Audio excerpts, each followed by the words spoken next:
Good morning students.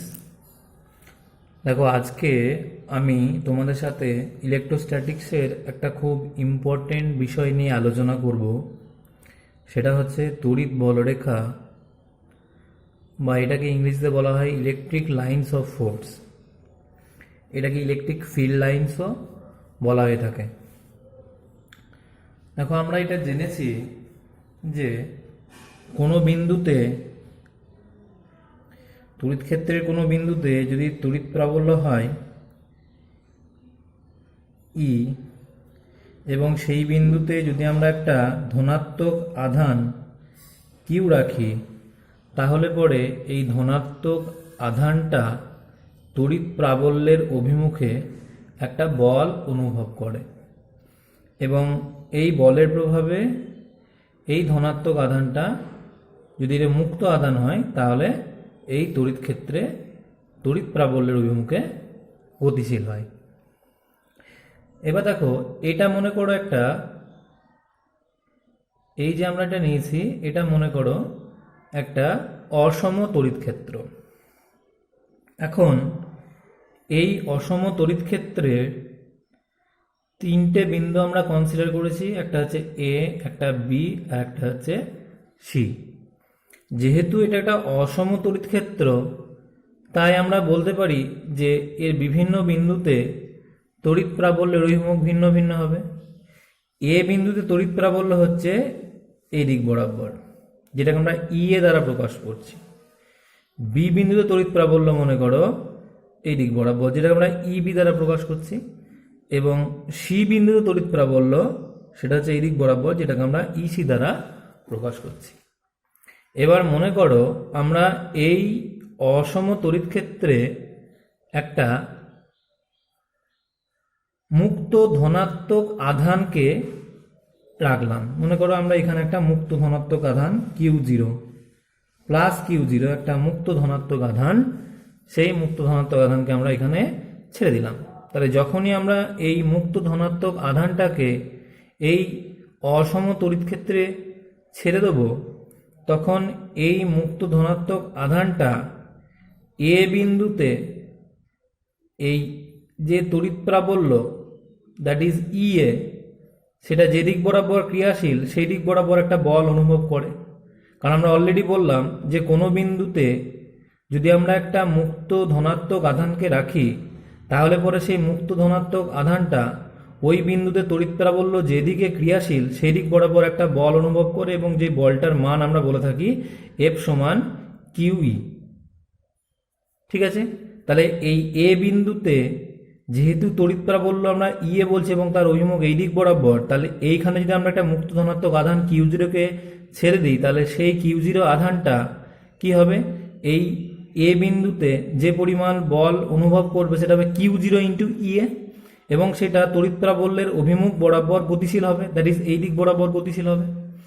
এবার যখন ও B বিন্দুতে পৌঁছালো, তখন ওই বি বিন্দুতে এই Q0 আধানের উপরে ক্রিয়াশীল বলটা কোন দিক বরাবর হবে, বি বিন্দু তড়িৎ প্রাবল্য যেদিকে সেই দিক বরাবর। এখন যেহেতু বি বিন্দু তড়িৎ প্রাবল্য আমরা বলেছি এই ইবি যেটা বলছি সেটা এই দিক বরাবর ক্রিয়াশীল, তাহলে এই বি বিন্দুতে যদি Q0 আধানটা আসে, তাহলে সেই Q0 আধানটা বি বিন্দুতে আসার পরে সে কোন দিক বরাবর গতিশীল হবে, এই ইবি যে দিক বরাবর ক্রিয়াশীল হচ্ছে সেই দিক বরাবর গতিশীল হবে। আবার যখন সি বিন্দুতে আসবে, সেই সি বিন্দুতে ওই Q0 আধানটা গতিশীল হবে সি বিন্দুতে ক্রিয়াশীল তড়িৎ প্রাবল্য দ্যাট ইজ ইসি বরাবর। ঠিক আছে, দ্যাট ইজ এই দিক বরাবর। তার মানে আমরা দেখতে পাচ্ছি এই অসম তড়িৎ ক্ষেত্রে আমরা যদি একটা Q0 আধানকে রাখি, তা বা একটা মুক্ত ধনাত্মক আধান প্লাস Q0 এটাকে আমরা রাখি, তাহলে সেই মুক্ত ধনাত্মক আধানটা ওই অসম তড়িৎ ক্ষেত্রে একটা লাইন বরাবর গতিশীল হয়, এই যে একটা রেখা বরাবর গতিশীল হয়। ঠিক আছে, এবার এই ফিগারটা যেটা আমরা ড্র করলাম সেটাকে এরকমভাবেও প্রকাশ করতে পারি। সেটা মনে করো এই যে এই লাইন বরাবর মনে করো এই Q0 আধানটা গতিশীল হলো। এই এ বি সি এই যে লাইনটা বলছি, সেই এখানে যেমন এ বি এবং সি তিনটা পয়েন্ট নিয়েছিলাম, সেখানে এখানেও ঠিক এ বি এবং সি তিনটা পয়েন্ট, এবং এই যে এই যে একটা রেখা, এই রেখা বরাবর মুক্ত ধনাত্মক আধানটা গতিশীল হলো। এই রেখাটা কিন্তু একটা কাল্পনিক রেখা। ঠিক আছে, অর্থাৎ এই অসম তড়িৎ ক্ষেত্রে এই যে মুক্ত ধনাত্মক আধানটাকে আমরা ছেড়ে দিলাম, সেই মুক্ত ধনাত্মক আধানটা যে গতিপথ, সেই গতিপথটাকে আমরা একটা কাল্পনিক রেখা দ্বারা প্রকাশ করতে পারি। এই যে কাল্পনিক রেখা, এটা কি বলা হচ্ছে? তড়িৎ বলরেখা। এবং দেখো এই কাল্পনিক রেখাটা এমন হবে যাতে করে দেখো আমরা যদি এই এ বিন্দুর কথাটা বলি, এই এ বিন্দুতে তড়িৎ প্রাবল্য কোন দিক বরাবর ক্রিয়া করছে? এ বিন্দুতে তড়িৎ প্রাবল্য ক্রিয়া করছে এ বিন্দুতে অঙ্কিত স্পর্শক বরাবর। এ বিন্দুতে অঙ্কিত স্পর্শক বরাবর, দ্যাট ইজ এই দিক বরাবর ই এ। দেখো আগের যে ফিগার তার সাথে তুলনা করো, আগের যে ফিগার দেখো এই দিক বরাবর ক্রিয়াশীল হচ্ছে ই এ বরাবর, দ্যাট ইজ এ বিন্দুতে যে স্পর্শক টানলাম সেই দিক বরাবর ক্রিয়াশীল হচ্ছে, ঠিক আছে, তড়িৎ প্রাবল্য। আবার বি বিন্দুতে তড়িৎ প্রাবল্য কোন দিক বরাবর ক্রিয়াশীল হবে? বি বিন্দুতে যদি আমরা স্পর্শক টানি তাহলে সেই বি বিন্দুতে টানা স্পর্শক বরাবর ক্রিয়াশীল হচ্ছে ইবি, দ্যাট ইজ বি বিন্দুতে ক্রিয়াশীল তড়িৎ প্রাবল্য। আবার সি বিন্দু যদি আমরা একটা স্পর্শক টানি, সেই স্পর্শকের অভিমুখটা কোন দিক বরাবর হবে? সেই স্পর্শকের অভিমুখটা হবে এই দিক বরাবর। তাহলে সেই সি বিন্দুতে যে তড়িৎ প্রাবল্য যেটা আমরা ইসি বলছি, সেই ইসি বরাবর, ঠিক আছে, সেই ইসির অভিমুখটা হচ্ছে সি বিন্দুতে টানা স্পর্শক বরাবর। তাহলে এই দুটো ফিগার তুলনা করো, দেখো এ বিন্দুতে তড়িৎ প্রাবল্য হচ্ছে এ বিন্দুতে আমরা যে স্পর্শকটা টানলাম সেই স্পর্শক বরাবর, বি বিন্দুতে আমরা যে স্পর্শকটা টানলাম সেই বি বিন্দুতে টানা স্পর্শক বরাবর, আর সি বিন্দু তড়িৎ প্রাবল্য অভিমুখ হচ্ছে সি বিন্দু যেটা আমরা স্পর্শক টানি সেই স্পর্শক বরাবর। অর্থাৎ আমরা এই তড়িৎ বলরেখাকে দু রকম ভাবে আমরা ডিফাইন করতে পারি।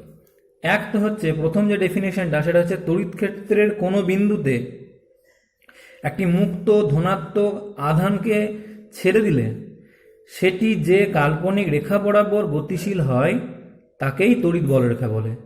দেখো এই ফিগার থেকে আমরা দেখলাম যদি আমরা এই অসম তড়িৎ ক্ষেত্রে আমরা একটা মুক্ত ধনাত্মক আধানকে ছেড়ে দিই তাহলে সেই মুক্ত ধনাত্মক আধানটা এই এ বি সি, এই যে একটা কাল্পনিক রেখা, এই কাল্পনিক রেখা বরাবর গতিশীল হলো।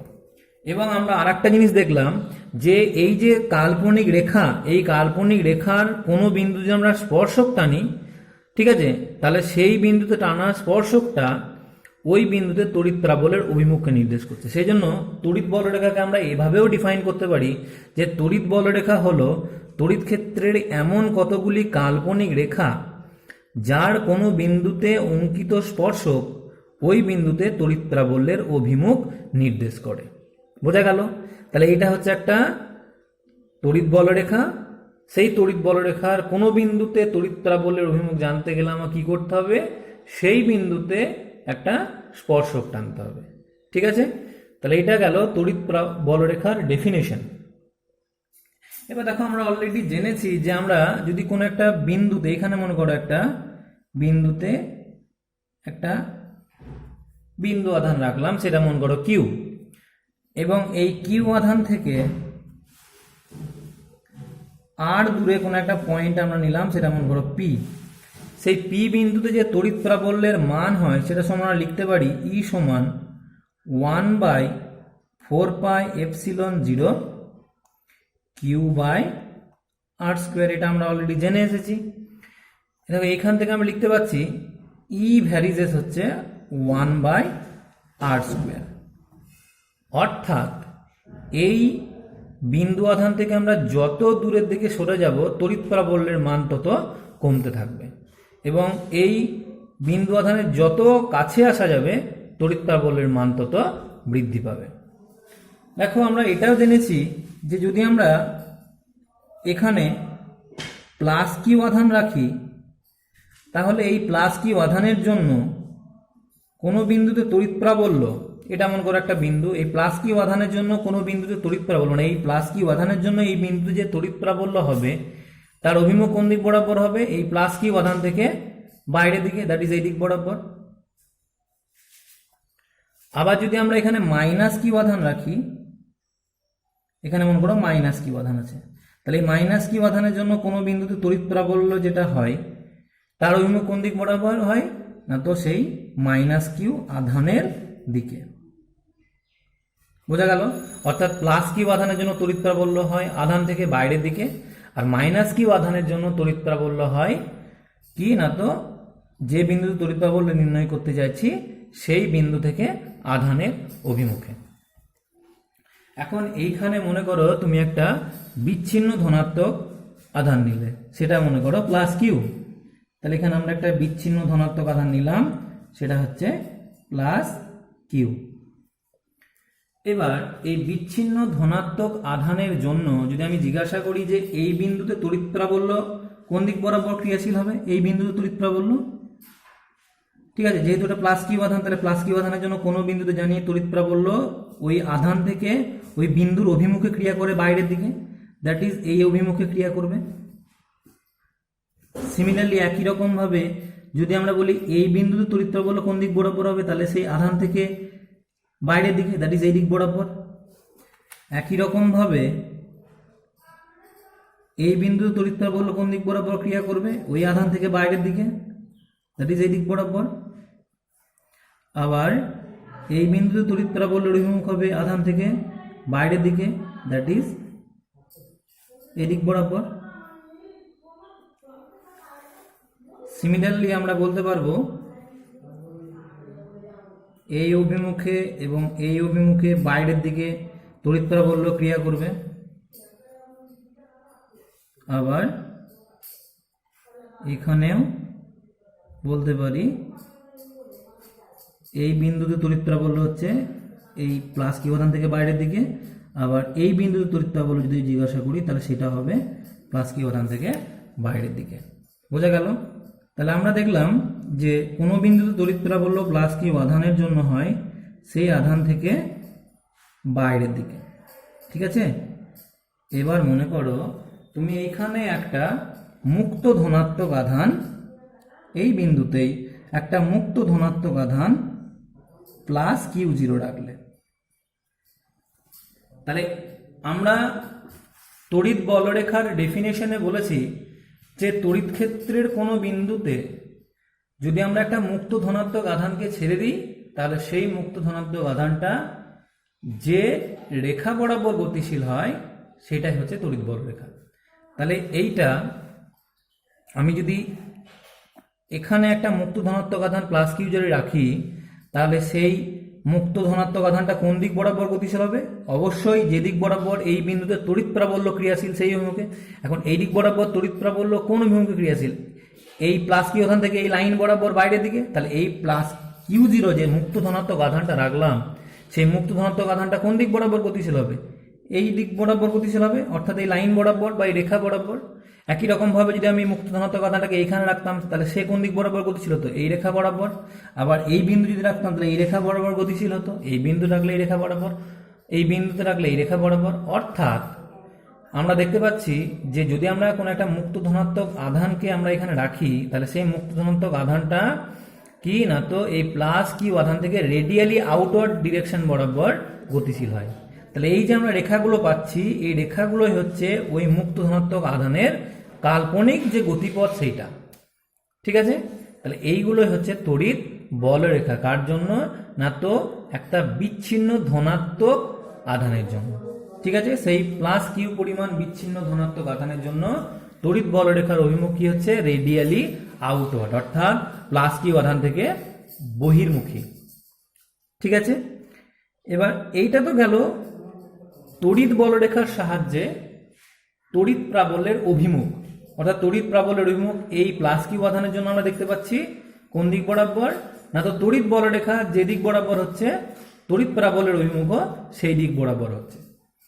এবার যদি আমি এর মানের কথা বিচার করি যে কোনো একটা বিন্দুতে তড়িৎ প্রাবল্যের মান কতটা হবে, ঠিক আছে, তাহলে সেটার জন্য আমাকে যেটা করতে হবে সেটা হচ্ছে এই প্লাস কিউ আধানের চারিদিকে একটা এর কাছাকাছি একটা রিজিয়ন বা এলাকা আমরা কনসিডার করব। এটা মনে করো সেই এলাকাটা।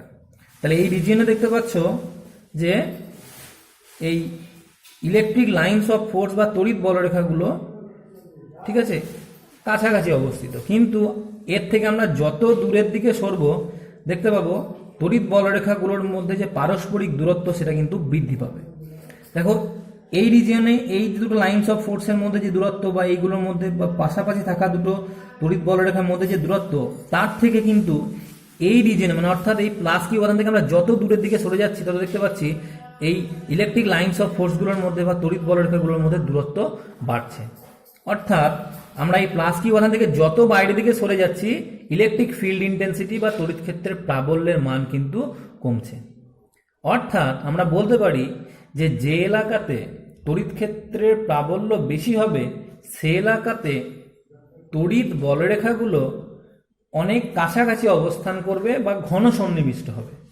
আর যে এলাকাতে তড়িৎ প্রাবল্য মান উইক হবে বা কম হবে সে এলাকাতে তড়িৎ বলরেখাগুলো পরস্পর থেকে দূরে অবস্থান করবে। অর্থাৎ যে এলাকায় তড়িৎ বলরেখাগুলো খুব কাছাকাছি অবস্থান করে বা ঘন সন্নিবিষ্ট হয় সে এলাকায় তড়িৎ প্রাবল্য বেশি হয়, এবং যে এলাকাতে তড়িৎ বলরেখাগুলো পরস্পর থেকে দূরবর্তী মানে একটু দূরে অবস্থান করে সেখানে তড়িৎ প্রাবল্যের মান কম হয়। অর্থাৎ আমরা তড়িৎ প্রাবল্যের মানকে এভাবে প্রকাশ করতে পারি, তড়িৎ প্রাবল্যের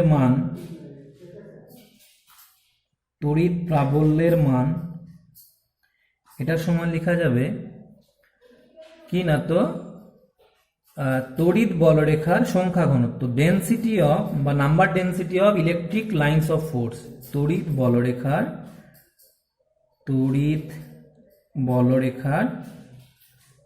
সংখ্যা ঘনত্ব।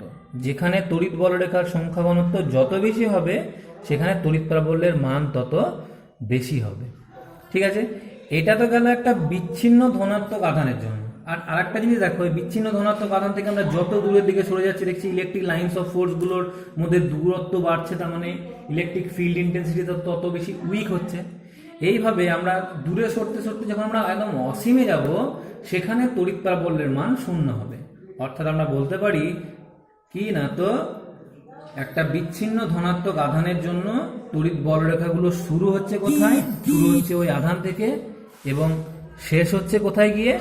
শেষ হচ্ছে একদম অসীমে গিয়ে। বোঝা গেল? তো এইটা হচ্ছে একটা বিচ্ছিন্ন ধনাত্মক আধানের জন্য। এবার যদি আমরা একটা বিচ্ছিন্ন ধনাত্মক আধানের পরিবর্তে আমরা এটা বিচ্ছিন্ন ঋণাত্মক আধান নিই, তোমরা খাতা পেন নিয়ে এটাকে ড্র করার চেষ্টা করো। কি আমরা মনে করো এখানে একটা বিচ্ছিন্ন আধান নিলাম, একই রকম ভাবে ঋণাত্মক আধান, বিচ্ছিন্ন ঋণাত্মক আধান। দেখো আমরা দেখেছি যে বিচ্ছিন্ন ঋণাত্মক আধানের জন্য কোনো বিন্দুতে কি না তো তড়িৎ প্রাবল্যের মান কি হয়? তড়িৎ প্রাবল্যের মান হয় এই মাইনাস কিউ আধানের অভিমুখে। ঠিক আছে, অর্থাৎ যে বিন্দুতে তড়িৎ প্রাবল্য বের করতে চাইবো সেই বিন্দু থেকে এই মাইনাস কিউ আধানের দিকে। তাহলে আমরা ওই একই রকম ভাবে যদি ফিগারটাকে আঁকি তাহলে ফিগারটা সেম হবে, কিন্তু তড়িৎ প্রাবল্যের অভিমুখ হচ্ছে কি না তো রেডিয়ালি ইনওয়ার্ড বা একদম মাইনাস কিউ আধানের অভিমুখে। ঠিক আছে, তাহলে সেই ফিগারটা হবে এরকম, ফিগারটা হচ্ছে এরকম।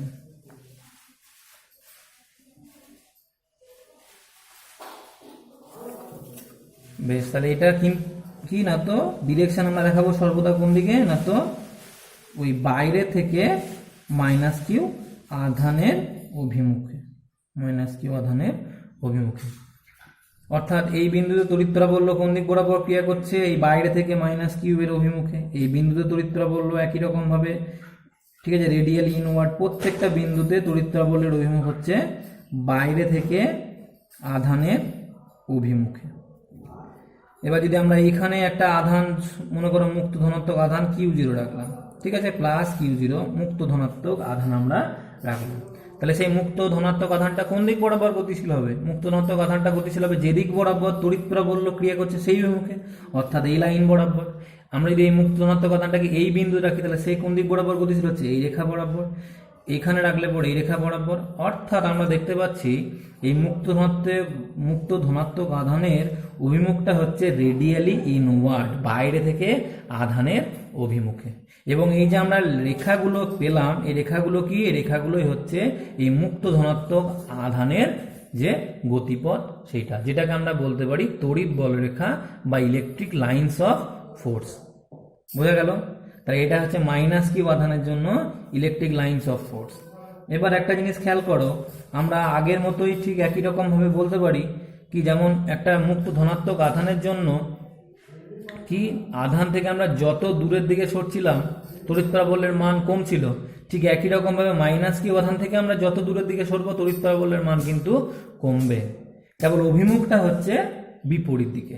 অর্থাৎ এই প্লাস কিউ আধানের জন্য ছিল রেডিয়ালি আউটওয়ার্ড, মানে আধান থেকে বাইরের দিকে, আর এই মাইনাস কিউ আধানের জন্য রেডিয়ালি ইনওয়ার্ড, দ্যাট ইজ বাইরে থেকে আধানের অভিমুখে। ঠিক আছে, এবার মনে করো আমি এই আধানের কাছাকাছি একটা এলাকা কনসিডার করলাম, সেটা মনে করো এটা একটা মনে করো এলাকা। তাহলে এই এলাকায় দেখতে পাচ্ছ ইলেকট্রিক লাইনস অফ ফোর্সগুলো বা তড়িৎ বলরেখাগুলো তুলনামূলকভাবে খুব কাছাকাছি অবস্থান করছে। কার সাপেক্ষে? যদি আমরা এই এলাকাটা আর একটু দূরে কনসিডার করি তার সাপেক্ষে, আমরা বলে এই এলাকাটা একটু দূরে নিলাম, এখানে নিলাম, তাহলে দেখতে পাচ্ছ এই এলাকাটাতে তড়িৎ বলরেখাগুলো যতটা দূরে অবস্থান করছে এই এলাকাতে কিন্তু তার থেকে কাছাকাছি অবস্থান করছে। অর্থাৎ আমরা মাইনাস কিউ আধানের যত কাছে থাকবো দেখবো তড়িৎ বলরেখাগুলোর মধ্যবর্তী দূরত্ব কিন্তু কমছে, এবং এই মাইনাস কিউ আধান থেকে যত দূরের দিকে সরে যাব দেখতে পাবো তড়িৎ বলরেখাগুলোর যে স্পেসিং বা পারস্পরিক যে দূরত্ব সেটা কিন্তু বৃদ্ধি পাচ্ছে। তাহলে পারস্পরিক দূরত্ব বৃদ্ধি পেলে আমরা বলেছি কি হবে, তড়িৎ ক্ষেত্রের প্রাবল্য হ্রাস পাবে।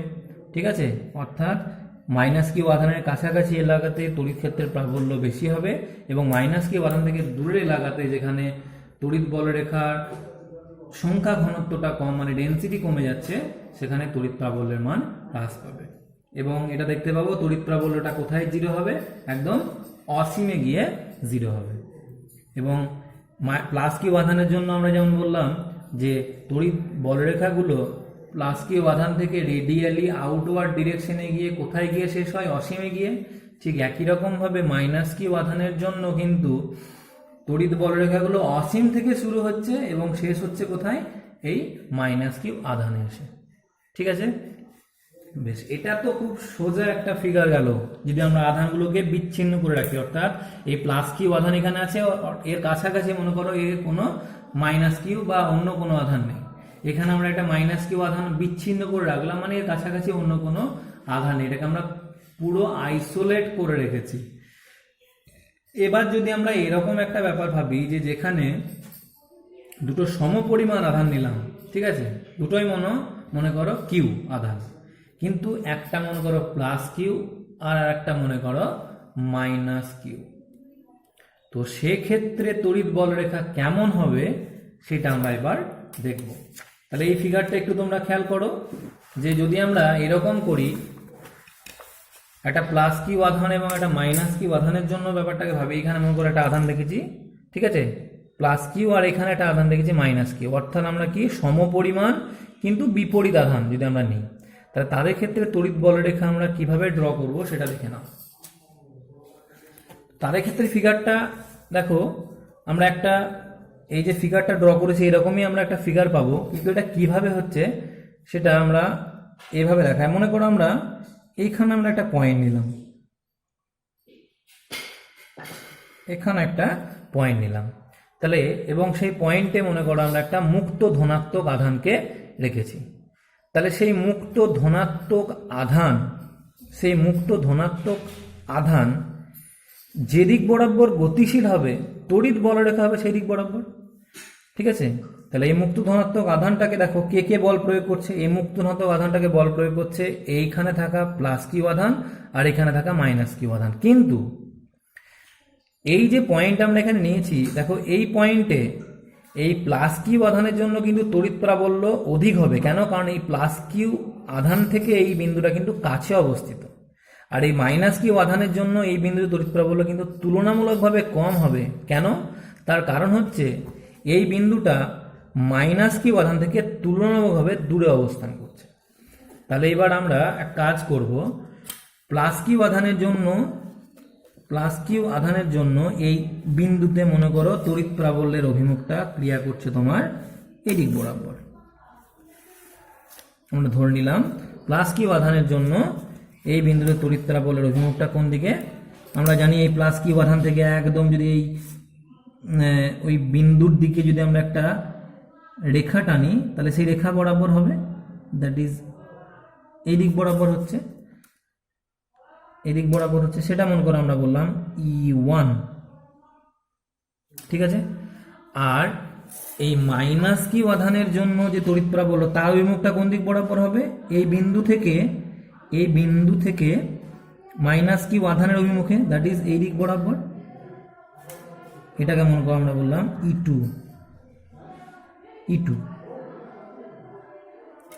তাহলে পরে দেখো এই E1 এবং এই E2 এদের যে লব্ধি, সেই লব্ধিটাই হচ্ছে এই বিন্দুতে তড়িৎ প্রাবল্যের লব্ধিমান বা লব্ধি প্রাবল্য।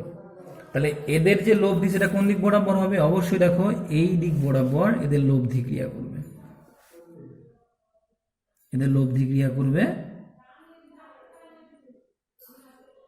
এই রেখা বরাবর। এই বিন্দুতে লব্ধি প্রাবল্যের অভিমুখ হচ্ছে এই রেখা বরাবর, যেটাকে আমরা বলছি ই, ঠিক আছে। মানে ব্যাপারটা এরকম যে এখানে পয়েন্ট এমন করে নিলাম, আমি আলাদা করে যদি ফিগারটা ড্র করার চেষ্টা করি, তাহলে প্লাস কিউ আধানের জন্য প্রাবল্যের অভিমুখ হচ্ছে এইদিকে, আর মাইনাস কিউ আধানের জন্য প্রাবল্যের অভিমুখ হচ্ছে এই দিক বরাবর। দ্যাট ইজ এটা হচ্ছে E1 আর এটা হচ্ছে E2। এবার লব্ধি প্রাবল্য কোন দিক বরাবর ক্রিয়া করবে, লব্ধি প্রাবল্য ক্রিয়া করবে এইদের নিয়ে যদি আমরা একটা সামান্তরিক আঁকি তাহলে তার কর্ণ বরাবর, দ্যাট ইজ এই দিক বরাবর। কিন্তু এই লব্ধি প্রাবল্যটা কার দিকে হেলে থাকবে, যে তড়িৎ প্রাবল্যের মান বেশি সেই দিক বরাবর। যেহেতু E1 এর মান E2 থেকে বেশি, কেন, কারণ যেহেতু প্লাস কিউ আধানটা এই বিন্দুর খুব কাছাকাছি অবস্থিত, এই বিন্দুটা আমরা একটা নাম দিই পি বিন্দু, এই পি বিন্দুর খুব কাছাকাছি অবস্থিত, তাই এই E1 এর মানটা বেশি হবে, সেই জন্য লব্ধি প্রাবল্যটা E1 এর দিকে কি না তো হেলে থাকবে, দ্যাট ইজ এই দিক বরাবর হচ্ছে লব্ধি প্রাবল্য ই। বোঝা গেল? তো সেই ফিগারটা আমরা এখানে এঁকেছি, এই দিক বরাবর লব্ধি প্রাবল্য ক্রিয়া করছে। এবার দেখো এই যে লব্ধি প্রাবল্য আমরা বললাম পি বিন্দুতে, সেটা কি, সেটা দেখো এই যে আমরা একটা রেখা এঁকেছিলাম কাল্পনিক রেখা, সেই কাল্পনিক রেখার উপরে এই পি বিন্দুতে টানা যে স্পর্শক, সেই স্পর্শক বরাবর।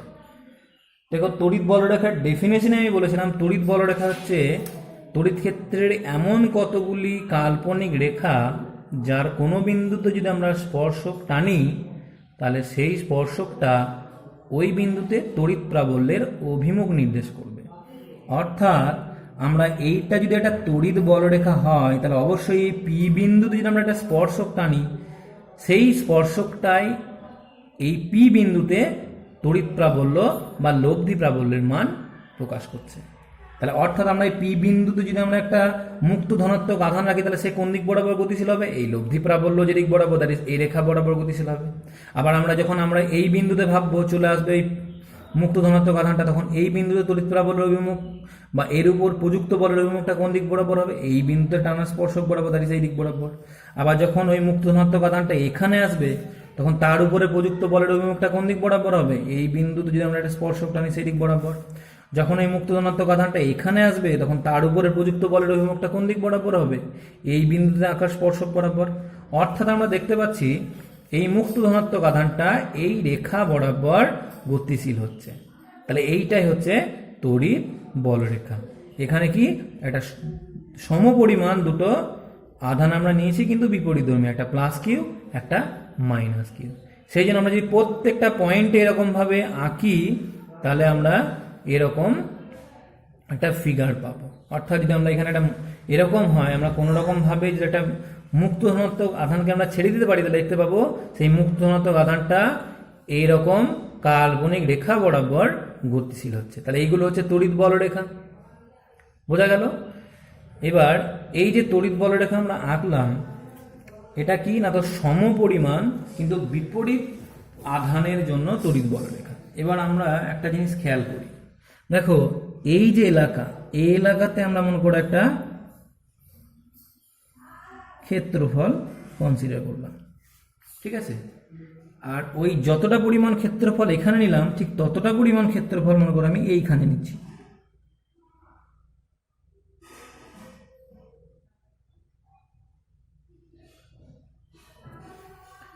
তাহলে দেখো এইখানে যে পরিমাণ ক্ষেত্রফলটা নিয়েছি সেই ক্ষেত্রফলটা মনে করো ডিএস ক্ষেত্রফল বললাম, এখানেও যে ক্ষেত্রফলটা নিয়েছি সেটাও মনে করো ডিএস ক্ষেত্রফল। কিন্তু একটা জিনিস খেয়াল করে দেখো যে এই ডিএস ক্ষেত্রফলের মধ্যে কিন্তু তড়িৎ বলরেখার সংখ্যা ঘনত্ব অনেক বেশি। কার সাপেক্ষে? না তো এই ডিএস ক্ষেত্রফলের থেকে।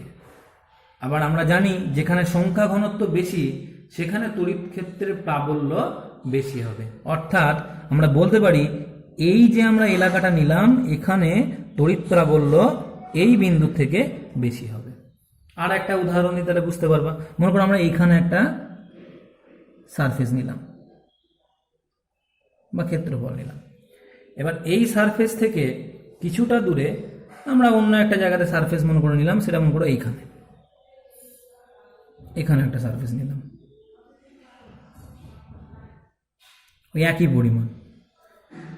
কিন্তু দেখতে পাচ্ছি এই ক্ষেত্রফলের যতটা পরিমাণ তড়িৎ বলরেখা আছে এই সমপরিমাণ ক্ষেত্রফলে তার থেকে কম পরিমাণ তড়িৎ বলরেখা আছে। অর্থাৎ এখানে number density of electric lines of force, তড়িৎ বলরেখার যে সংখ্যা ঘনত্ব সেটা এখানে বেশি হচ্ছে এখানে কম হচ্ছে। অর্থাৎ এই বিন্দুতে তড়িৎ ক্ষেত্রের প্রাবল্য অধিক এই বিন্দুর তুলনায়। বোঝা গেল? ঠিক আছে। এবার আমরা যেমন আমরা সমপরিমাণ বিপরীত আধানের জন্য তড়িৎ বলরেখা অঙ্কন করলাম, ঠিক একই রকমভাবে আমরা দুটো সমপরিমাণ কিন্তু সমজাতীয় আধানের জন্য হবে। এখানে একটা প্লাস কিউ একটা মাইনাস কিউ আধান নিয়েছিলাম, এটা না করে আমরা দুটোই মনে করো প্লাস কিউ আধান নিলাম, দুটোই প্লাস কিউ আধান নিলাম। তাহলে দুটো যদি প্লাস কিউ আধান নিই তাহলে কোনো বিন্দুতে তড়িৎ প্রাবল্যের অভিমুখ কেমন হচ্ছে দেখো। মনে করো আমরা যদি মনে করো এইখানে একটা পয়েন্ট নিলাম, সাপোজ এই বিন্দুতে তড়িৎ প্রাবল্য নির্ণয় করতে চাইছি, তাহলে এই বিন্দুতে এইখানে শুধুমাত্র একটা বিচ্ছিন্ন ধনাত্মক আধান নিতাম, যদি এই আধানটা না থাকতো, এর পাশে যে আমরা একটা আধান নিয়েছি সেটা মনে করো নেই, শুধু এটার জন্য যদি ড্র করতাম তাহলে এর জন্য তড়িৎ প্রাবল্য কোন দিক বরাবর হতো? রেডিয়ালি আউটওয়ার্ড ডিরেকশন বরাবর, এই দিক বরাবর হতো, এই দিক বরাবর ক্রিয়া করতো। আবার যদি আমরা এই প্লাস কিউ আধান, এই বিচ্ছিন্ন ধনাত্মক আধান যেমন এইটা মন করে নেই, তাহলে এই প্লাস কিউ আধানের জন্য কোন দিক বরাবর হতো? এই প্লাস কিউ আধানের জন্য তড়িৎ প্রাবল্য এই অভিমুখে পেতাম, এই অভিমুখে পেতাম। ঠিক আছে। এই যে এই ফিগার অনুযায়ী যে আমরা জানি যে একটা প্লাস কিউ আধানের জন্য সর্বদা রেডিয়ালি আউটওয়ার্ড ডিরেকশন, আমরা এই বিন্দুতে তড়িৎ প্রাবল্য বলছি এই প্লাস কিউ আধানের জন্য, সেটা কোন দিক বরাবর হবে? এই প্লাস কিউ আধান থেকে এই বাইরের দিকে। আবার এই বিন্দুতে আমরা তড়িৎ প্রাবল্য বের করতে চাইছি এই প্লাস কিউ আধানের জন্য, তাহলে সেটার জন্য কোন দিক বরাবর হওয়ার কথা ছিল? এই দিক বরাবর। অর্থাৎ এই যে দুটো লাইন আমরা পেতাম তাহলে দুটোই তড়িৎ বলরেখা হতো, এবং তাতে যে সমস্যাটা তৈরি হতো সেটা হচ্ছে দেখো দুটো তড়িৎ বলরেখায় একে অপরকে কিন্তু এই বিন্দুতে গিয়ে ছেদ করে দিত। কিন্তু সেটা কি বাস্তবে সম্ভব? সম্ভব নয়। কারণ আমরা যখন তড়িৎ বলরেখার প্রপার্টি পড়ব তখন জানবো যে দুটো তড়িৎ বলরেখা কিন্তু পরস্পরকে কখনোই ছেদ করতে পারে না। কেন? কারণ তড়িৎ বলরেখা কোনো বিন্দু যদি আমরা স্পর্শক টানি তাহলে সেই স্পর্শকটা ওই বিন্দুতে তড়িৎ প্রাবল্যের অভিমুখ নির্দেশ করে।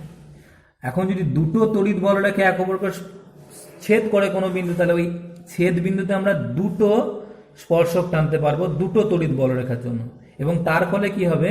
তার ফলে একই বিন্দুতে তড়িৎ প্রাবল্যে আমরা দুটো অভিমুখ পাবো। এটা আমরা পরের ছবি এঁকে আরো বেশি ভালোভাবে আলোচনা করব, যখন তড়িৎ বলরেখার ধর্ম নিয়ে আলোচনা করবো তখন বলবো।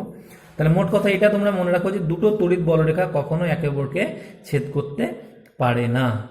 সেই জন্য কি হবে, এইখানে এই বিন্দুতে যে তড়িৎ প্রাবল্য বা এই বিন্দু যে তড়িৎ প্রাবল্য, এই বিন্দু বা এই বিন্দু বলো, সেই তড়িৎ প্রাবল্যের অভিমুখ এই দিকে না হয়ে একদম এই প্লাস কিউ আধানকে দেখে এই দিক বরাবর ঘুরে যাবে, এবং এইখানকার যে তড়িৎ বলরেখা সেই তড়িৎ বলরেখা এই দিক বরাবর না হয়ে এই দিক বরাবর ঘুরে যাবে। কারণ যদি না ঘুরে যেত, এরকম ভাবে যদি না বেঁকে যেত, ঠিক আছে, এখানে যদি এরকম ভাবে না ঘুরে যেত তাহলে কি হতো? দুটো তড়িৎ বলরেখা একে অপরকে ইন্টারসেক্ট করতো, যেটা বাস্তবে সম্ভব নয়। ঠিক আছে। তো সেই জন্য আমরা এখানে পাবো যে এই তড়িৎ বলরেখা এই প্লাস কিউ আধানকে দেখে এই দিক বরাবর ঘুরে গেল, আর এই প্লাস কিউ আধানের জন্য যে তড়িৎ বলরেখা পাচ্ছি সেটা এখানকার প্লাস কিউ আধানকে দেখে এই দিক বরাবর ঘুরে যাচ্ছে। অর্থাৎ এখান থেকে আমরা আর একটা কনক্লুশনে পৌঁছাতে পারি যে তড়িৎ বলরেখা সর্বদা ধনাত্মক আধান দ্বারা বিকর্ষিত হয়। অর্থাৎ এমনিতে অ্যাকচুয়ালি এখানে যদি কোনো একটা ধনাত্মক আধান না থাকতো তাহলে এই তড়িৎ বলরেখাটা, এখানে যদি কোনো প্লাস কিউ আধান না থাকতো তাহলে এই তড়িৎ বলরেখার অভিমুখ কোন দিকে হতো? এই দিক বরাবর হতো। কিন্তু এই প্লাস কিউ আধানকে দেখে কিনা তো এই দিক বরাবর না গিয়ে ও বিকর্ষিত হয়ে এই দিক বরাবর, এই লাইন বরাবর ঘুরে যাচ্ছে। ঠিক আছে, তো এইটা গেল তোমার। এখানে ঠিক একই রকম ভাবে হবে। তাহলে প্রত্যেকটা বিন্দুতে আমরা এরকম ভাবে ব্যাপারটা বুঝতে পারবো যে দুটো সমপরিমাণ সমজাতীয় আধানের জন্য তড়িৎ বলরেখা হবে এরকম। ঠিক আছে, কারণটা একটাই যে যেহেতু দুটো তড়িৎ বলরেখা পরস্পরকে ছেদ করতে পারে না। এবং এখান থেকে আমরা আর একটা কনক্লুশনে পৌঁছালাম কি না, তো তড়িৎ বলরেখা ধনাত্মক আধান দ্বারা সর্বদা বিকর্ষিত হয়। ঠিক আছে, এবার আমরা আসি সুষম তড়িৎ ক্ষেত্রে তড়িৎ বলরেখা, যেটাকে আমরা সমবল রেখাও বলে থাকি। ঠিক আছে, সুষম তড়িৎ ক্ষেত্রে তড়িৎ বলরেখা সেটা কেমন হয়? সুষম তড়িৎ ক্ষেত্রে তড়িৎ বলরেখা সাধারণত কতগুলি সমদূরবর্তী সমান্তরাল রেখা দ্বারা প্রকাশ করা হয়। এই যেখানে দেখো সমদূরবর্তী এবং সমান্তরাল কিছু রেখা নিয়েছি আমরা, সমদূরবর্তী এবং সমান্তরাল রেখা আমরা নিয়েছি। সেই সমুদ্রবর্তী এই যে এই রেখাগুলো দেখো পরস্পর থেকে কি না তো সমান দূরত্বে অবস্থিত এবং প্রত্যেকটা জায়গাতে তড়িৎ বলরেখা দেখো একই অভিমুখে ক্রিয়া করছে এবং তড়িৎ ক্ষেত্রের প্রাবল্যের অভিমুখ হচ্ছে একই অভিমুখে। তাহলে এইটা হচ্ছে একটা সুষম তড়িৎ ক্ষেত্রে তড়িৎ বলরেখা। সুষম তড়িৎ ক্ষেত্রে তড়িৎ বলরেখা এরকম পরস্পর সমদূরবর্তী সমান্তরাল রেখা কেন হচ্ছে? কারণ আমরা জানি যে সুষম তড়িৎ ক্ষেত্রের সব বিন্দুতে তড়িৎ ক্ষেত্রের প্রাবল্যের অভিমুখ একই দিকে ক্রিয়া করে। আমরা এই বিন্দু নিলাম তার জন্য তড়িৎ প্রাবল্য এইদিকে, এই বিন্দু নিলাম তার জন্য তড়িৎ প্রাবল্য এইদিকে, এই বিন্দু নিলাম তার জন্য তড়িৎ প্রাবল্য। তাহলে এখানে যেমন মুক্ত ধনাত্মক আধানকে রেখেছি সেই কোন দিক বরাবর? এই লাইন বরাবর গতিশীল হবে। এখানে মুক্ত ধনাত্মক আধানকে রাখলে পরে সেও এই দিক বরাবরই গতিশীল হবে। এখানে একটা মুক্ত ধনাত্মক আধানকে রাখলে পরে সেই রেখা বরাবর গতিশীল হবে। আমরা যদি এইখানে একটা মুক্ত ধনাত্মক আধানকে রাখি তারও এই একই অভিমুখে যেহেতু তড়িৎ প্রাবল্য ক্রিয়াশীল, তাহলে সেই জন্য তড়িৎ প্রাবল্যের অভিমুখেই সে গতিশীল হবে। সেই জন্য আমরা দেখতে পাবো কি না তো সুষম তড়িৎ ক্ষেত্রে তড়িৎ বলরেখা সমদূরবর্তী সমান্তরাল রেখা দ্বারা প্রকাশ করা হয়। ঠিক আছে, এটা গেল সুষম তড়িৎ ক্ষেত্রে তড়িৎ বলরেখা। এবার আমরা পড়ব তড়িৎ বলরেখার ধর্ম বা properties of electric lines of force. খুব ইম্পর্টেন্ট জিনিস। ঠিক আছে, তোমাদের বইয়ে দেখবে অনেক ধর্ম নিয়ে আলোচনা করা আছে, তার মধ্যে আমি ইম্পর্টেন্ট যে প্রপার্টি সেগুলো নিয়ে আলোচনা করছি, সেটা দেখে নাও। প্রথম যে প্রপার্টিটা সেটা বলছে কি না তো তড়িৎ বলরেখাগুলি ধনাত্মক আধান থেকে শুরু হয়। তড়িৎ বলরেখা গুলি ধনাত্মক আধান থেকে শুরু হয়। ঠিক আছে, এবং ঋণাত্মক আধানে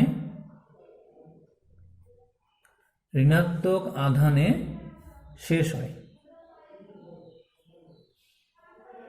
ঠিক আছে, সেটা আমরা দেখলাম আগে যে ছবি, সেখানে কি না তো তড়িৎ বলরেখা ধনাত্মক থেকে শুরু হচ্ছে দেখো এবং ঋণাত্মকে গিয়ে শেষ হচ্ছে। সেজন্য তড়িৎ বলরেখা সর্বদা ধনাত্মক আধান থেকে স্টার্ট করবে এবং শেষ কোথায় হবে না তো ঋণাত্মক আধানে গিয়ে। 2 নম্বর যে প্রপার্টি সেটা হচ্ছে যে তড়িৎ বলরেখার কোনো বিন্দুতে অঙ্কিত স্পর্শক ওই বিন্দুতে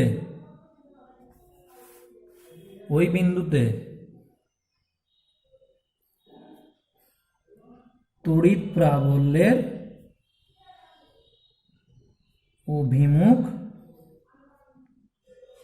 নির্দেশ করে। ঠিক আছে, মনে করো আমরা এটা একটা বললাম তড়িৎ বলরেখা, এটা একটা তড়িৎ বলরেখা। তো এটা যদি একটা তড়িৎ বলরেখা হয়, এই তড়িৎ বলরেখার এই যদি আমরা একটা বিন্দু বলি এ বিন্দু, তাহলে এই এ বিন্দু যদি আমরা স্পর্শক টানি, সেই স্পর্শকের অভিমুখ কোন দিক বরাবর হবে? এই দিক বরাবর। তাহলে সেই স্পর্শকটা কি প্রকাশ করবে? সেই স্পর্শকটা প্রকাশ করবে এই এ বিন্দুতে তড়িৎ প্রাবল্যের অভিমুখ হচ্ছে এইদিকে। আবার একটা বিন্দু আমরা মনে করে নিলাম বি বিন্দু, ঠিক আছে। তাহলে বি বিন্দুতে তড়িৎ যদি আমরা স্পর্শক টানি, তাহলে সেই স্পর্শকটা কোন দিক বরাবর হবে? এই দিক বরাবর হবে। তাহলে এই বি বিন্দুতে টানা স্পর্শকটা কি প্রকাশ করবে? এই স্পর্শকটা প্রকাশ করবে বি বিন্দুতে তড়িৎ প্রাবল্যের অভিমুখ হচ্ছে এইদিকে। অর্থাৎ তড়িৎ বলরেখার কোনো বিন্দুতে আমরা স্পর্শক টানলে পরে ওই বিন্দুতে তড়িৎ প্রাবল্যের অভিমুখ পাবো, ঠিক আছে। এটা 2 নম্বর প্রপার্টি, খুব ইম্পর্টেন্ট প্রপার্টি। 3 নম্বর প্রপার্টিটা হচ্ছে একটি বিচ্ছিন্ন ধনাত্মক আধানের জন্য, একটি বিচ্ছিন্ন ধনাত্মক আধানের জন্য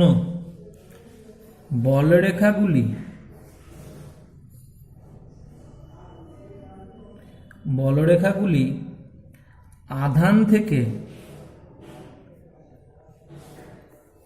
থেকে শুরু হয়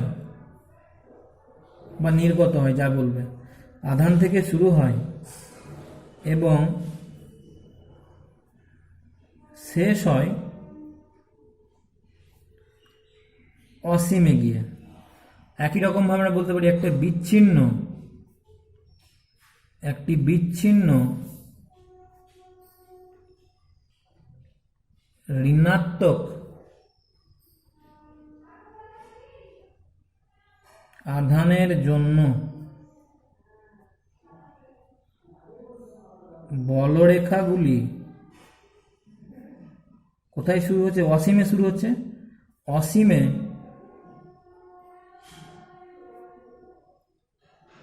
শুরু হয়ে শেষ হয় আধানে এসে, ঠিক আছে। এটা গেল তোমার 3 নম্বর প্রপার্টি। 3 নম্বর প্রপার্টিটা দেখো, আমরা প্রথমেই যে ছবিটা এঁকেছিলাম যে বিচ্ছিন্ন ধনাত্মক আধান নিলে পরে তড়িৎ বলরেখাগুলো স্টার্ট করছে কোথায়?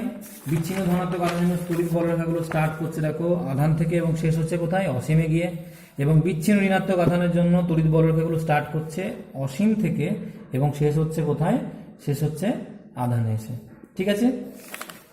বেশ, এটা হলো 3 নম্বর প্রপার্টি। 4 নম্বর যে প্রপার্টি সেটা হচ্ছে দুটি তড়িৎ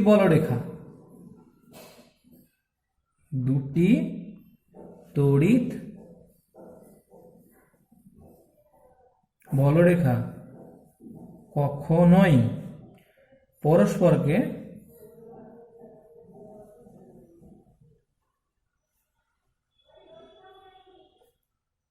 ছেদ করতে পারে না। যেটা আমি বলছিলাম, এই দুটো বলরেখা কখনোই একে অপরকে ছেদ করতে পারবে না। কেন পারবে না? তার কারণ হচ্ছে, মনে করো আমরা এই দুটো বলরেখা নিলাম, এই একটা বলরেখা, ঠিক আছে, আর একটা বলরেখা নিচ্ছি, সেটা মনে করো এইটা, ঠিক আছে। এটা 1 নম্বর বলরেখা, এটা 2 নম্বর বলরেখা। এরা মনে করো এই পি বিন্দুতে একে অপরকে ছেদ করবে। আমরা তো জানি যে তড়িৎ বলরেখার কোনো বিন্দু যদি আমরা স্পর্শক টানি, তাহলে পরে সেই স্পর্শকটা ওই বিন্দুতে তড়িৎ প্রাবল্যের অভিমুখকে নির্দেশ করে।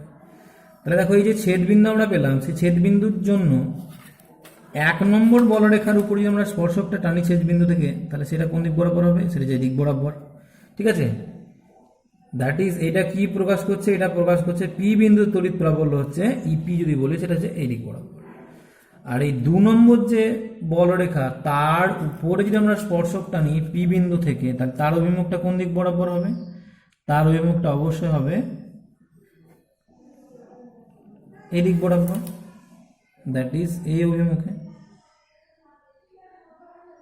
অর্থাৎ পি বিন্দুতে আমরা দুটো স্পর্শক টানতে পারলাম, ছেদ বিন্দুতে আমরা দুটো স্পর্শক টানতে পারতাম যদি দুটো বলরেখা পরস্পরকে ছেদ করত। এই যেহেতু পি বিন্দুতে আমরা বা ছেদ বিন্দুতে আমরা দুটো স্পর্শক টানতে পারছি, তাহলে এই দুটো স্পর্শকের জন্য ওই পি বিন্দুতে তড়িৎ প্রাবল্যের দুটো আলাদা আলাদা ডিরেকশন আমরা পেতাম, যেটা বাস্তবে সম্ভব নয়, কারণ কোনো একটা বিন্দুতে তড়িৎ প্রাবল্যের একটাই অভিমুখ থাকবে, দুটো তো থাকতে পারে না। তো সেই জন্য দুটো তড়িৎ বলরেখা কখনোই কিন্তু একে অপরকে ছেদ করতে পারবে না। ঠিক আছে, এটা 4 নম্বর প্রপার্টি গেল। 5 নম্বর যে প্রপার্টি সেটা দেখে নাও। 5 নম্বর প্রপার্টি বলছে তড়িৎ বলরেখা বদ্ধ রেখা নয়।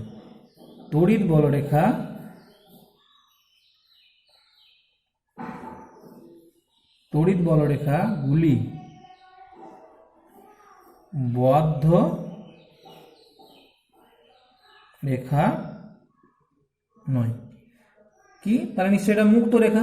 কেন বদ্ধ রেখা নয়?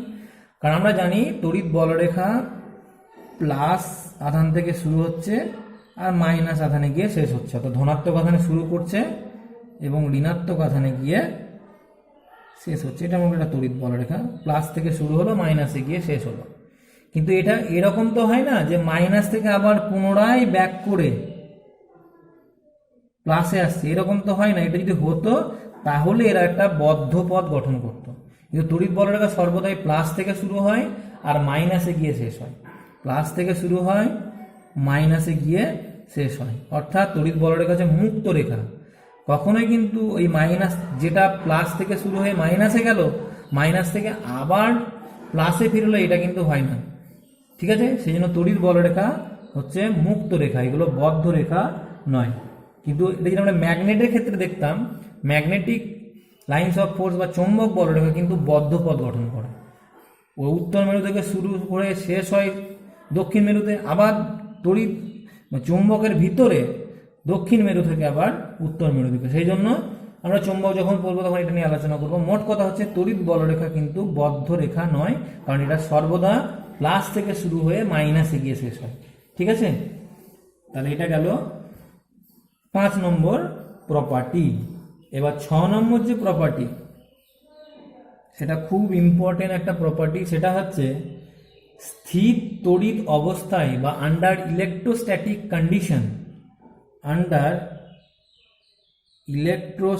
কন্ডিশন, বা স্থির তড়িৎ অবস্থায় বলতে পারি, ইলেকট্রোস্ট্যাটিক কন্ডিশন মানে কি? মানে যখন আধান কি না তো স্থির অবস্থা থাকে, এই কন্ডিশনটা আমরা ইলেকট্রোস্ট্যাটিক্স প্রথমেই বলেছিলাম। ইলেকট্রোস্ট্যাটিক্স হচ্ছে পদার্থবিজ্ঞান এমন একটা শাখা যেখানে আধান স্থির অবস্থায় থাকে।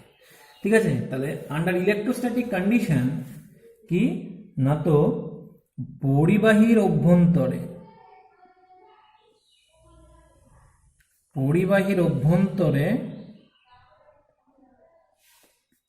কোনো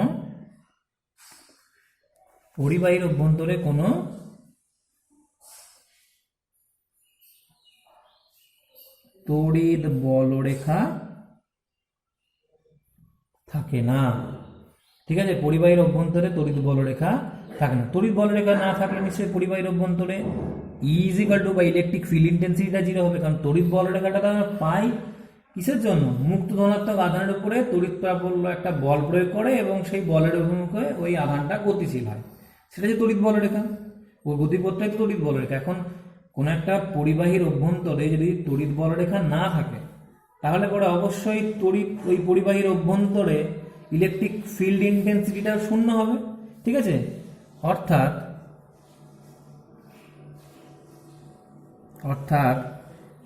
পরিবাহীর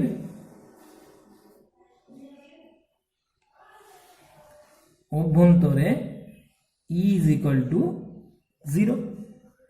ঠিক আছে, এটা কিন্তু আন্ডার ইলেকট্রোস্ট্যাটিক কন্ডিশন বা স্থির তড়িৎ অবস্থায় পরিবাহীর অভ্যন্তরে ইলেকট্রিক ফিল্ড ইন্টেন্সিটি 0 হয় এবং কোনো তড়িৎ বলরেখা থাকে না। বেশ, এটা আমরা কেন থাকে না দেখি। মনে করো এটা একটা পরিবাহী,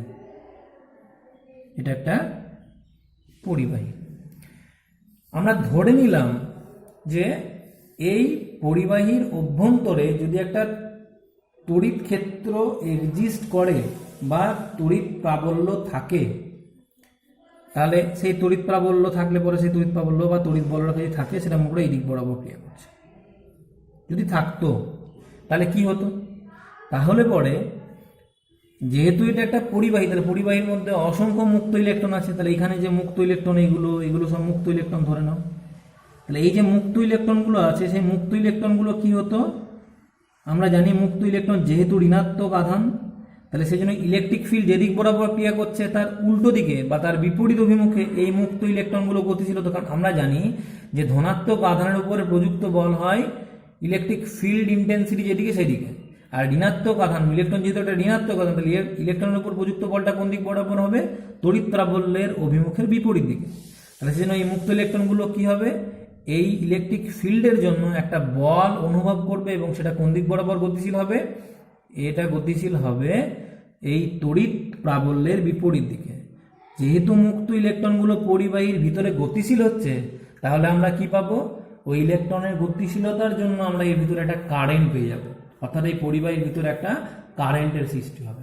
কিন্তু আমরা তো বলেছি এটা তো ইলেকট্রোস্ট্যাটিক নিয়ে পড়ছি, আন্ডার ইলেকট্রোস্ট্যাটিক কন্ডিশন, মানে যেখানে আমরা দেখবো যে আধান স্থির অবস্থা থাকছে, কিন্তু এখানে যেহেতু মুক্ত ইলেকট্রনগুলো গতিশীল অবস্থায় হচ্ছে বা গতিশীল হচ্ছে এবং তার জন্য একটা কারেন্ট পাচ্ছি মানে সেটা ইলেকট্রোডাইনামিক্সের গল্প, এটা ইলেকট্রোস্ট্যাটিক্স হচ্ছে ইলেকট্রোডাইনামিক্স হয়ে যাচ্ছে। তো সেটা আমরা বলতেই পারি যে আন্ডার ইলেকট্রোস্ট্যাটিক কন্ডিশন কি না, তো পরিবাহীর অভ্যন্তরে তড়িৎ প্রাবল্য শূন্য হবে বা পরিবাহীর অভ্যন্তরে কোনো তড়িৎ বলরেখা থাকবে না, থাকলে পরে সেটা হয়ে যাবে ইলেকট্রোডাইনামিক কন্ডিশন, সেটা ইলেকট্রোস্ট্যাটিক্স থাকবে না। ঠিক আছে, বেশ, এটা 6 নম্বর কন্ডিশন গেল। এবার আমরা 7 নম্বর কন্ডিশনটা কি হচ্ছে দেখি। 7 নম্বর কন্ডিশন বা 7 নম্বর প্রপার্টি। 7 নম্বর প্রপার্টি বলতে তড়িৎ বলরেখাগুলি পরিবাহী পৃষ্ঠকে লম্বভাবে স্পর্শ করে। তড়িৎ বলরেখাগুলি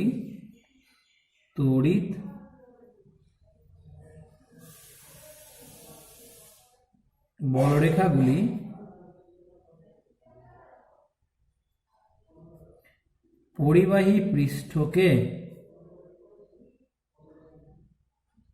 লম্বভাবে স্পর্শ করে। ঠিক আছে, অর্থাৎ আমরা একটা পরিবাহী কনসিডার করি, তাহলে সেই পরিবাহী পৃষ্ঠকে তড়িৎ বলরেখাগুলো কিরকমভাবে স্পর্শ করবে, লম্বভাবে, অর্থাৎ সেখান থেকে ঢুকবেও লম্বভাবে বা সেখান থেকে ঢুকবে কার ক্ষেত্রে, যদি আমরা ঋণাত্মক আধান নিই, আর যদি ধনাত্মক আধান নিই তাহলে সেখান থেকে নির্গত হবে, ধনাত্মক আধান তাহলে সেখান থেকে নির্গত হবে লম্বভাবে, এবং যদি আমরা ঋণাত্মক আধান নিই তাহলে সেখানে প্রবেশ করবে লম্বভাবে। সেই জন্য আমরা বলতে পারছি তড়িৎ বলরেখাগুলি পরিবাহী পৃষ্ঠকে লম্বভাবে স্পর্শ করে। আমরা মনে করি এখানে একটা ধনাত্মক আধান নিয়ে ব্যাপারটাকে বলছি, এটা মনে করি একটা ধনাত্মক আধান, বিচ্ছিন্ন ধনাত্মক আধান, তার জন্য তড়িৎ বলরেখাগুলো এইভাবে প্রবেশ করছে, মানে এখান থেকে নির্গত হচ্ছে রেডিয়ালি আউটওয়ার্ড ডিরেকশন বরাবর বাইরের দিকে। এবার এই যে কোণগুলো আমরা দেখব এই সারফেসের সঙ্গে, মানে এই যে পরিবাহী যে পৃষ্ঠ, সেই পৃষ্ঠের সঙ্গে এই তড়িৎ বলরেখার যে কোণ সেটা হচ্ছে 90 ডিগ্রি। এই কোণটা হবে 90 ডিগ্রি, এই প্রত্যেকটি কোণের মান হবে 90 ডিগ্রি করে, প্রত্যেকটি কোণের মান হবে 90 ডিগ্রি করে।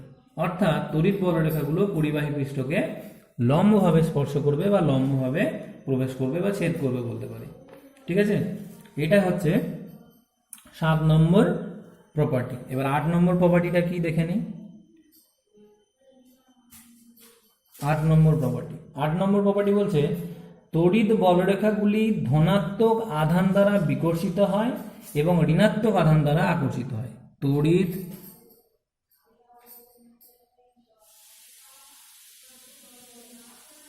বলরেখাগুলি ধনাত্মক আধান দ্বারা বিকর্ষিত হয় এবং ঋণাত্মক আধান দ্বারা আকর্ষিত হয়। এটা অলরেডি আমি বললাম যে দুটো সমপরিমাণ, মানে প্লাস কিউ যদি দুটো আধান নেই, তার জন্য যখন তড়িৎ বলরেখা অঙ্কন করলাম তখন এই কথাটা আমরা বলেছি যে তড়িৎ বলরেখা ধনাত্মক আধান দ্বারা পরস্পর থেকে বিকর্ষিত হচ্ছে, ধনাত্মক আধান থেকে ঘুরে যাচ্ছে। ঠিক আছে, সেই জন্য তড়িৎ বলরেখা ধনাত্মক আধান দ্বারা বিকর্ষিত হয় এবং ঋণাত্মক আধান দ্বারা আকর্ষিত হয়। এটা ছবি আঁকি তাহলে তোমরা বুঝতে পারবে। এটা মনে করো আমরা এখানে একটা ধনাত্মক আধান রেখেছি, এখানে একটা ধনাত্মক আধান আছে, তড়িৎ বলরেখা মনে করো এইভাবে আসছিল, যাওয়ার কথা ছিল এইদিকে, কিন্তু এই ধনাত্মক আধানটাকে দেখে একদম এভাবে বেঁকে যাবে, বিকর্ষিত হবে। ঠিক একই রকমভাবে এইখানে মনে করো একটা তড়িৎ বলরেখা আসছিল, এই ধনাত্মক আধান থেকে দেখে এই দিক বরাবর ঘুরে গেল, এভাবে ঘুরে যাবে, ধনাত্মক আধান দ্বারা বিকর্ষিত হলো তড়িৎ বলরেখা। অর্থাৎ এই তড়িৎ বলরেখাগুলো আসছিল এই দিক বরাবর, কিন্তু সামনে ধনাত্মক আধানকে দেখে বেঁকে গেল বা বিকর্ষিত হলো।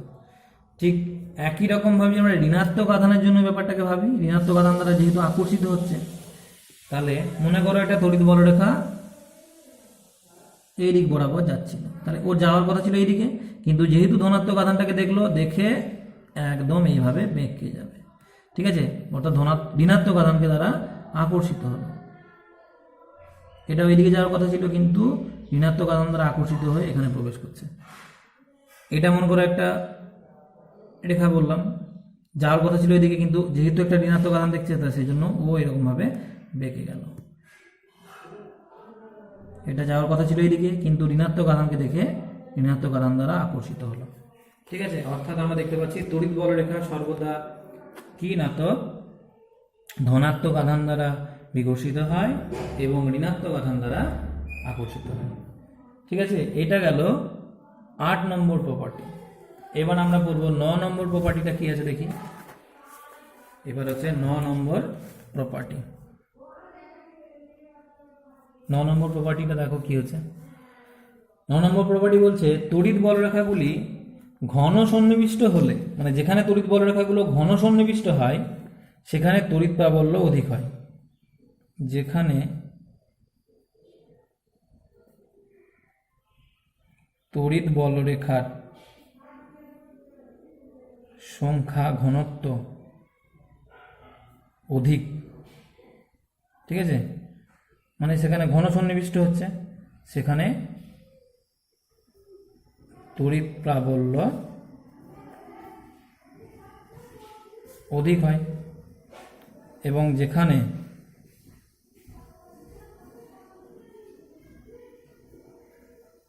তড়িৎ বলরেখা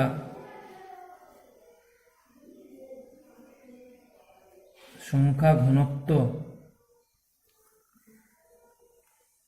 কম, অর্থাৎ তড়িৎ বলরেখাগুলো দূরে দূরে অবস্থান করছে, সেখানে তড়িৎ প্রাবল্য কম হয়। ঠিক আছে, তো সেটা আমরা বলেছি অলরেডি। মনে করো এইরকম ভাবে আছে, এই একটা রিজন নিলাম, এটা একটা সারফেস নিলাম, এই সারফেসে তড়িৎ বলরেখাগুলো মনে করো এরকম ভাবে আছে। ঠিক আছে, আর ওই একই পরিমাণ সারফেস আমরা নিচ্ছি বা একই পরিমাণ ক্ষেত্রফল আমরা নিচ্ছি, কিন্তু সেখানে মনে একটাই তড়িৎ বলরেখা প্রবেশ করছে। তাহলে এখানে কি এই ক্ষেত্রফল একই, কিন্তু এখানে number density of electric lines of force বেশি, তড়িৎ বলরেখার সংখ্যা ঘনত্ব বেশি হওয়ার জন্য এখানে, অর্থাৎ তড়িৎ বলরেখাগুলো অনেক কাছে কাছে অবস্থান করছে, এখানে দেখো তড়িৎ বলরেখার মধ্যে স্পেসিং অনেক বেশি, অর্থাৎ এখানে কি হচ্ছে না তো প্রাবল্য কম হচ্ছে তড়িৎ প্রাবল্য, আর এখানে তড়িৎ প্রাবল্য অধিক হচ্ছে।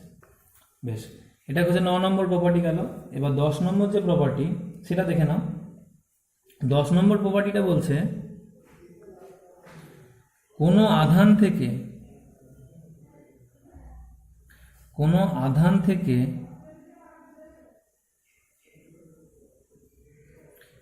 নির্গত, অবশ্যই এটা কার ক্ষেত্রে না, তো ঋণাত্মক আধানের ক্ষেত্রে। ঋণাত্মক আধান থেকে তো তড়িৎ বলরেখা নির্গত হয়, ধনাত্মক আধানের ক্ষেত্রে, ধনাত্মক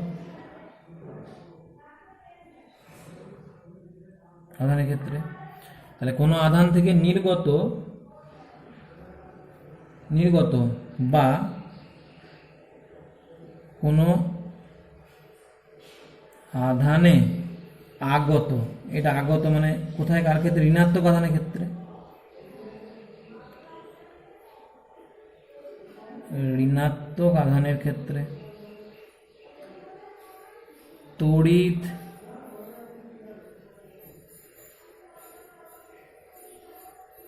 বলরেখার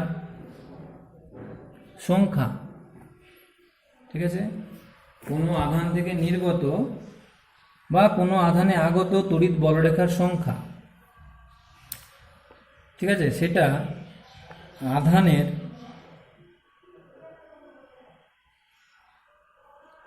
মানের সঙ্গে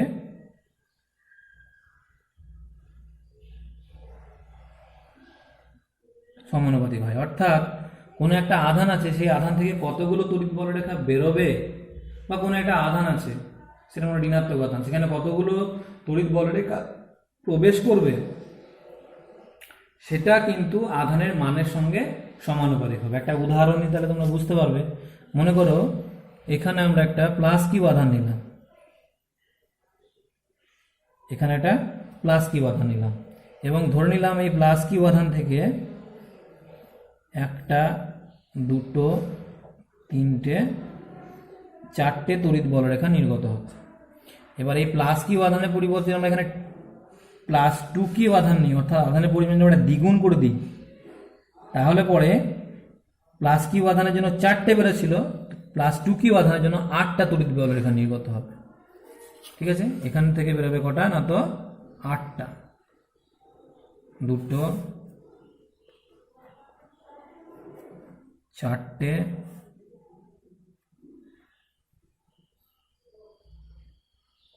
ছটা, 8টা, 1 2 3 4 5 6 7 8। ঠিক আছে, অর্থাৎ দেখতে পেলাম আধানের পরিমাণ যত বেশি হচ্ছে, ওই আধান থেকে নির্গত তড়িৎ বলরেখার সংখ্যা তত বেশি হচ্ছে। প্লাস কিউ আধান থেকে যদি 4টে তড়িৎ বলরেখা নির্গত হয়, প্লাস টু কিউ আধান থেকে 8টা তড়িৎ বলরেখা নির্গত হবে। যেমন আমরা এক্ষেত্রে প্লাস কিউ আধানের জন্য বললাম, যদি প্লাস কিউ আধানের পরিবর্তে মাইনাস কিউ আধান নিতাম, তাহলে কি হতো, মাইনাস কিউ আধানে যদি 4টে তড়িৎ বলরেখা প্রবেশ করত, অর্থাৎ যদি ওই মাইনাস কিউ আধানে 4টে তড়িৎ বলরেখা আগত হতো, তাহলে মাইনাস টু কিউ আধানে কতগুলো তড়িৎ বলরেখা আসতো, 8টা তড়িৎ বলরেখা আসতো। ঠিক আছে, সেজন্য আমরা বলতে পারি কি না, তো number of electric lines of force, number of lines of force, ঠিক আছে, প্রপোর্শনাল টু কি না, তো ম্যাগনিটিউড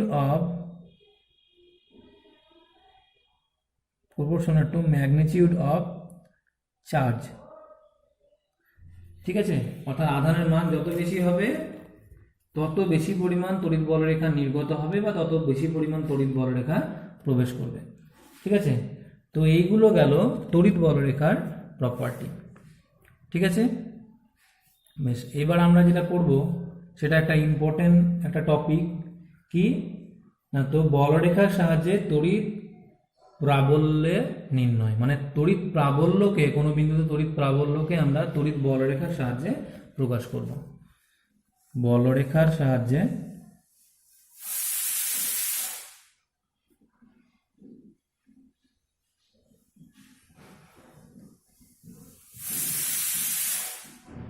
তড়িৎ প্রাবল্য নির্ণয়। এখানে মনে করো একটা আধান নেওয়া হলো, সেটা মনে করো প্লাস কিউ আধান। এখানে একটা প্লাস কিউ আধান মনে করো নেওয়া হলো একটা বিন্দুতে, বিন্দু আকারে যদি প্রকাশ করি সেটা আরো বেটার হবে। আমরা একটা বিন্দুতে মনে করো একটা প্লাস কিউ আধানকে রাখলাম এই বিন্দুতে। ঠিক আছে, এখানে একটা আধান নিলাম, সেটা হচ্ছে প্লাস কিউ।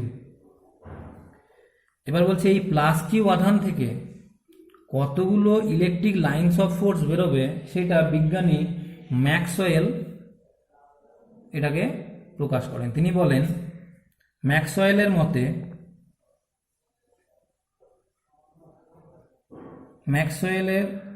মতে প্লাস কিউ আধান থেকে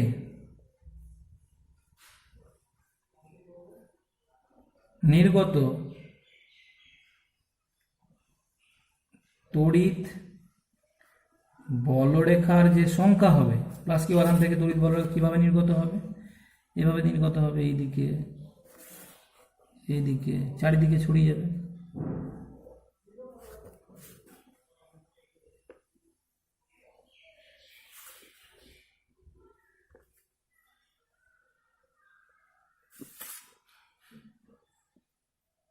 এরকম ভাবে বাইরের দিকে নির্গত হবে। এবার সেই সংখ্যাটা মানে এই প্লাস কিউ আধান থেকে কতগুলো তড়িৎ বলরেখা নির্গত হবে সেই সংখ্যাটা হচ্ছে, সেটার সময় লেখা হয় কিউ বাই এপসিলন। অবশ্যই যদি এই প্লাস কিউ আধানকে যে আমরা এপসিলন তড়িৎ ভেদ্যতা সম্পন্ন কোনো একটা মাধ্যমে রাখি।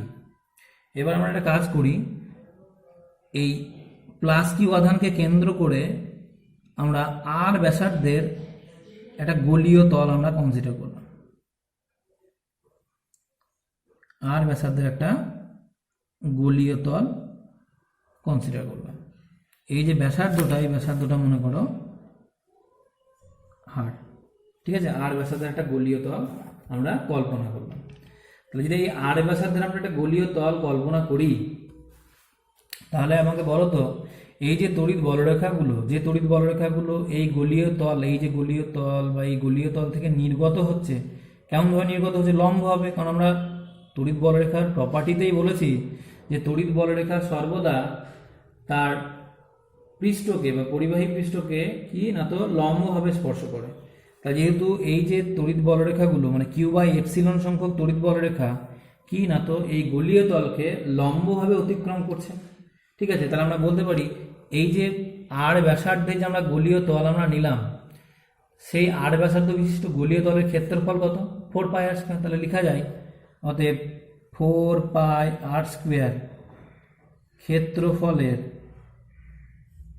ঠিক আছে, মধ্যে দিয়ে লম্বভাবে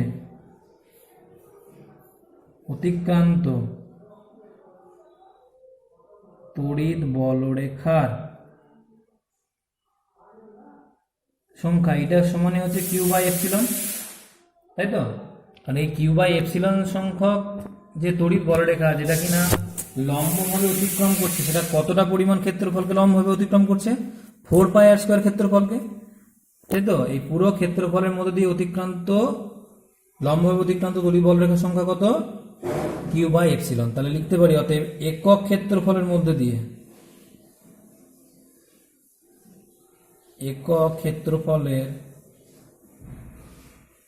মধ্যে দিয়ে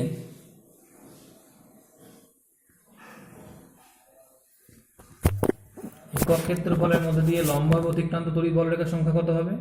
4 পাই আর স্কোয়ার ক্ষেত্রফলের মধ্যে দিয়ে কিউ বাই এপসিলন। তাহলে একক ক্ষেত্রফলের মধ্যে গিয়ে 4 পাই আর স্কোয়ার দিয়ে ভাগ করতে হবে, তবেই আমরা বের করতে পারবো, তাই তো? তাহলে একক ক্ষেত্রফলের মধ্যে দিয়ে লম্বভাবে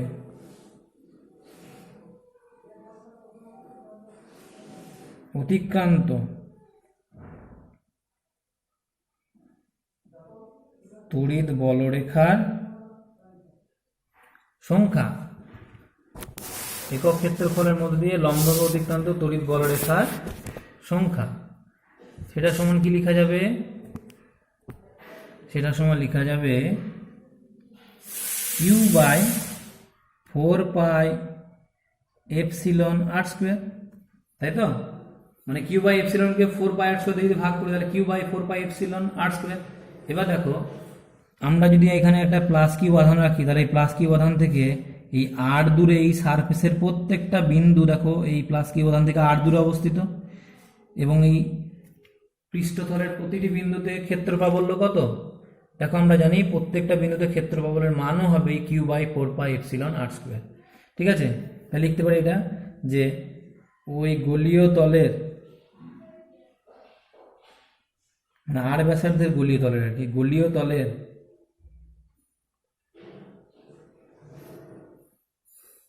প্রতিটি বিন্দুতে, আর ব্যাসার্ধের গোলীয় তল লিখলে ভালো হয়, আর ব্যাসার্ধের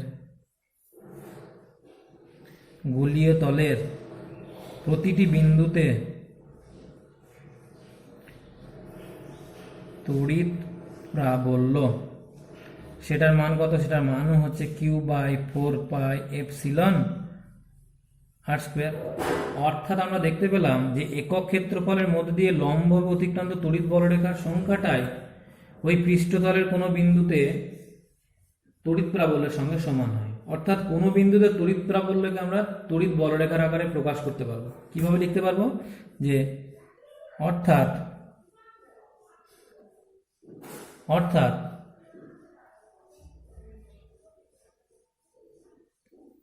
তড়িৎ ক্ষেত্রের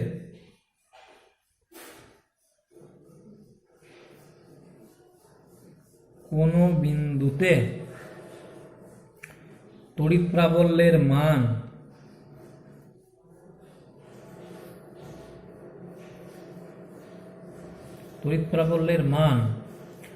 ওই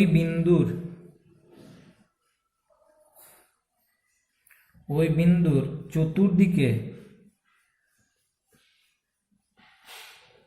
চতুর্দিকে একক ক্ষেত্রফলের মধ্যে দিয়ে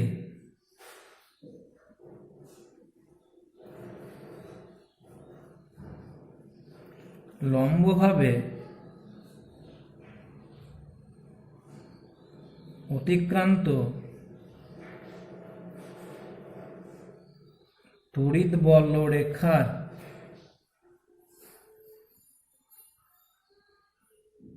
সংখ্যার সমান হয়। বোঝা গেল?